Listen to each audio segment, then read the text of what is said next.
শ্রেয়াস আইয়ার এবারও আইপিএলে খেলতে পারবেন কিনা তা নিয়ে সংশয় দেখা দিয়েছিল। শেষ পর্যন্ত আইপিএলে খেলার অনুমতি পেয়েছেন কলকাতা নাইট রাইডার্সের ক্যাপ্টেন, কিন্তু কয়েকটি শর্ত দেওয়া হয়েছে তাকে। খেলার সময় সেই শর্ত মানতে হবে শ্রেয়াসকে। একটি অফিসিয়াল রিপোর্ট অনুযায়ী বেঙ্গালুরু জাতীয় ক্রিকেট একাডেমির চিকিৎসকদের পরামর্শ অনুযায়ী মুম্বাইয়ের একজন বিশেষজ্ঞ চিকিৎসকের কাছে গিয়েছিলেন শ্রেয়াস। সেই চিকিৎসকই সেই ডাক্তারই শ্রেয়াসকে খেলার ছাড়পত্র দিয়েছেন, কিন্তু সেই সঙ্গে তাকে কিছু শর্তও দিয়েছেন তিনি।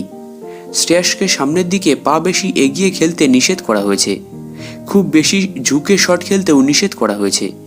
যেসব শটে পিঠের উপর চাপ পড়তে পারে তা কম খেলতে বলা হয়েছে তাকে। এই তিনটি শর্ত মানতে হবে শ্রেয়াসকে, কারণ বেশি ঝুঁকলে তার পিঠের ব্যথা আরও বাড়তে পারে। ভারতীয় ক্রিকেট বোর্ডের এক আধিকারিক বলেছেন, শ্রেয়াস খেলার জন্য ফিট। একজন বিশেষজ্ঞের সঙ্গে ও কথা বলেছিল। রক্ষণাত্মক শট খেলার সময় শ্রেয়াসকে বেশি ঝুঁকতে নিষেধ করা হয়েছে। পিঠের উপর যাতে চাপ না পড়ে সেদিকে ওকে খেয়াল রাখতে বলা হয়েছে। শ্রেয়াস কেকেআর শিবিরে যোগ দিয়েছেন। পিঠের চোট শ্রেয়াসের নতুন নয়, বারবার এই চোট তাকে ভুগিয়েছে। ইংল্যান্ডের বিরুদ্ধে দ্বিতীয় টেস্টের পরে শ্রেয়াস বোর্ডকে জানিয়েছিল বেশিক্ষণ খেললেই পিঠে ব্যথা হচ্ছে তার। ইংল্যান্ডের বিরুদ্ধে শেষ 3টি টেস্টেও দল থেকেও বাদ পড়েছিলেন তিনি।